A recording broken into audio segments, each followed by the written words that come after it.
Hi friends, இன்றைக்கி நம்ம வந்து வெஜிடபிள் பிரியாணி எப்படி செய்ய போகிறதுன்னு பார்க்க போகிறோம். அதுக்கு ஒரு குக்கரில் தேவையான அளவு எண்ணெய் ஊற்றிட்டு பிரியாணி இலை, பட்டை, கிராம்பு, அன்னாச்சி பூ போட்டு ஒரு பெரிய வெங்காயம், 4 பச்சை மிளகாய் இது நல்லா பொன்னிறமாக வர வரைக்கும் வதக்கிட்டு, அதுக்கப்புறம் ஒரு ஸ்பூன் இஞ்சி பூண்டு பேஸ்ட்டு, 4 தக்காளி வந்துட்டு நான் வந்து ஒரு காப்பிடை உலக்குக்கு அரிசி எடுத்திருக்கேன்.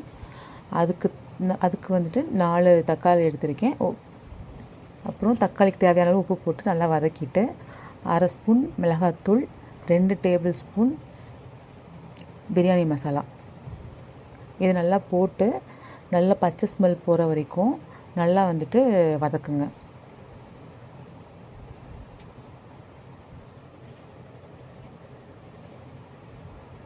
இந்த மாதிரி நல்ல எண்ணெய் பிரிஞ்சு வரணும்.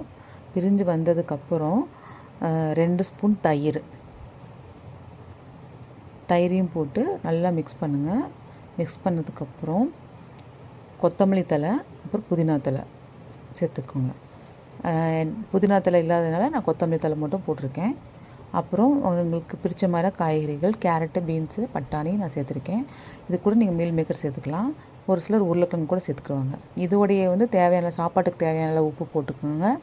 உப்பு போட்டு ஊற வச்சுருந்த அரிசியை வந்துட்டு நான் வந்து நார்மலாக நம்ம சாப்பாட்டுக்கு செய்வோம்ல, அந்த அரிசி தான் எடுத்திருக்கேன்.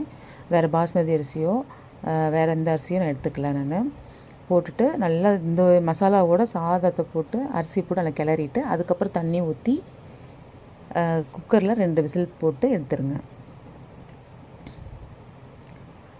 விசில் வந்ததுக்கப்புறம் நீங்கள் நல்லா கிளறிட்டு பார்த்தீங்கன்னா சூடான ஒரு அட்டகாசமான வெஜிடபிள் பிரியாணி வந்துட்டு ரெடி.